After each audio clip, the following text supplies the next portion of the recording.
Welcome to She Tells, where everything on this channel is alleged and for entertainment purposes only.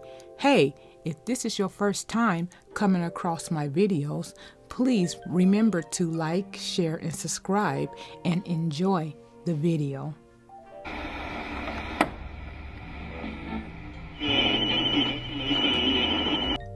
What is R&B? Originally called rhythm and blues, known as R&B, is a music genre developed by Black people in the 1940s, birthed from gospel, jazz, folk, traditional blues. In this video, I'm going to discuss the different genres, styles, decades, and what killed R&B. Who remembers when you could turn on the radio or call in to request to hear the silky melodies of your favorite R&B artists or groups? R&B had all kinds of different styles, from upbeat tempos, love ballads, funk, and neo-soul. Before the 2010s, every decade before that had the privilege to witness and hear some of the best pure talent that ever graced this thing we call music. The 50s was the era of doo-wop, jump blues, jazz, boogie woogie, and R&B. The 50s had acts such as the Drifters, the Platters, Frankie Lymon and the Teenagers, and Smokey Robinson.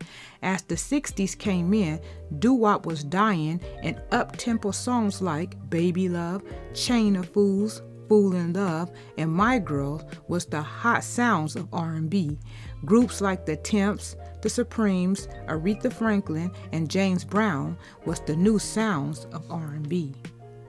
The 70s style started to drift towards funk, love ballads, and disco. Some of the 70s biggest black acts were the Jackson 5, Teddy Pendergraft, Marvin Gaye, Barry White, and Donna Summers.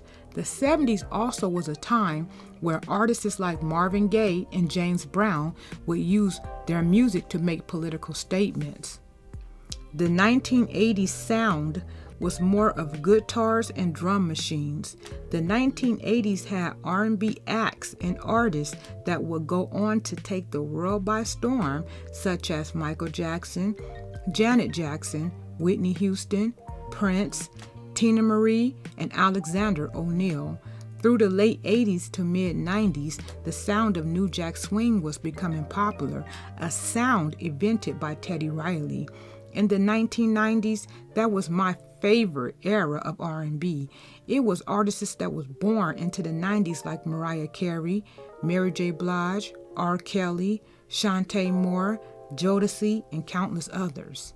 Also in the 1990s, R&B started to blend with hip-hop, and it was birthed the name hip-hop soul.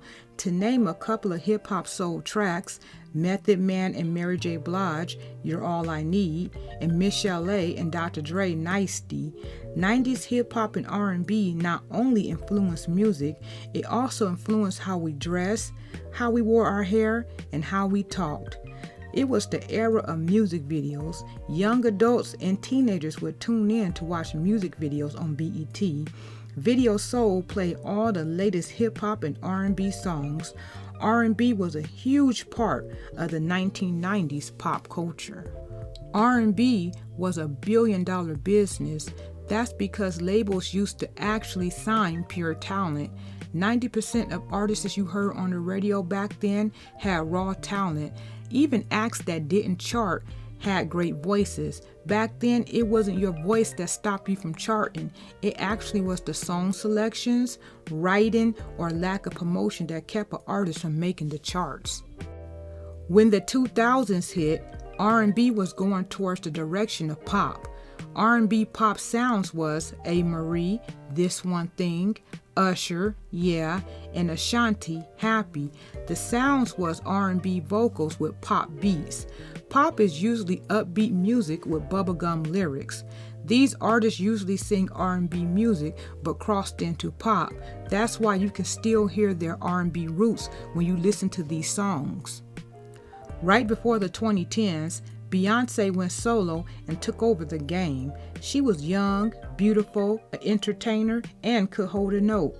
She was the best thing to the music industry since Michael Jackson. She became an overnight superstar. Record labels were scrambling to find an artist that can keep up with Beyonce and replicate her success. So what did they do? They started to sign anyone. You didn't have to know how to sing. They would throw you in the booth and hope for the best. If you was light-skinned and could hold a note, they wanted you. Labels and executives cut the budget for vocal training because they felt it wasn't necessary anymore. They were no longer looking for singing abilities. They were looking for someone who could give them a quick hit.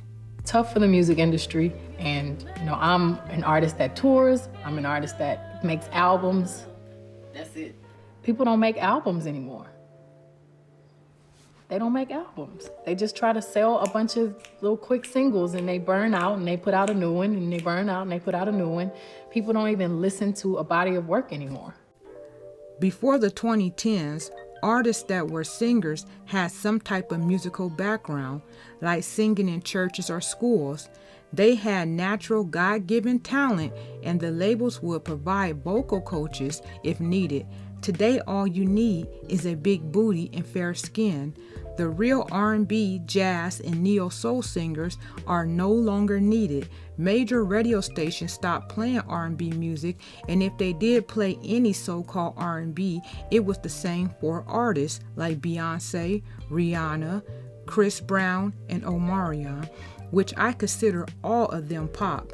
I guess I can't complain, because as of today, we don't even get that. We might get one so-called R&B song that get non-stop airplay, and if we're lucky, they'll throw some Bruno Mars in for a little razzle-dazzle. Now, don't get me wrong, it's real music out here that sounds like if you were to close your eyes and just listen, you'll think you were back in the 90s. There's artists out here like Ari Lennox, Summer Walker, Bryson Tiller, and Normani.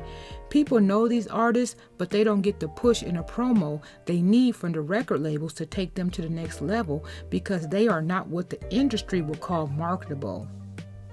If all these artists would have came out in the 90s, they would have been a lot bigger than what they are, especially Ari Lennox. This girl have a beautiful voice and can sing different ranges and switch between neo-soul and straight R&B on the same track. She reminds me a lot of Erykah Badu.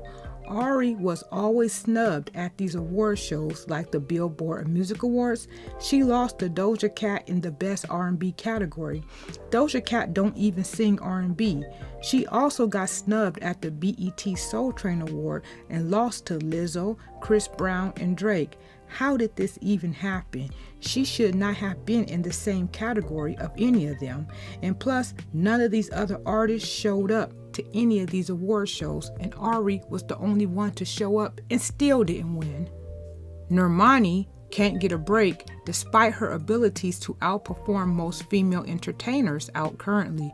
She's a triple threat and she's beautiful, but she's not light-skinned and is not what the industry would call marketable.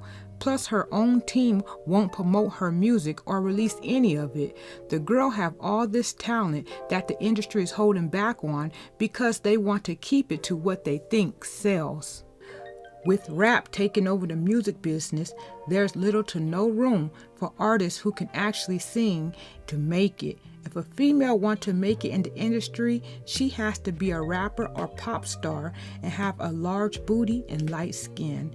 I know today music have went to the dumps, but it don't stop me from listening to some good old classic R&B, especially anything from the 90s. So what killed R&B? Vanity. Vanity. The industry became more interested in looks than talents. How was it looking for R&B, soul, and jazz? Not good for anything new, but long as we have our favorite artists or groups from yesteryear, we'll be straight because R&B is timeless. Thank you for taking the time out your day to watch my videos. Jump in the comments and let me know how you feel about this, and remember to like, share, and subscribe.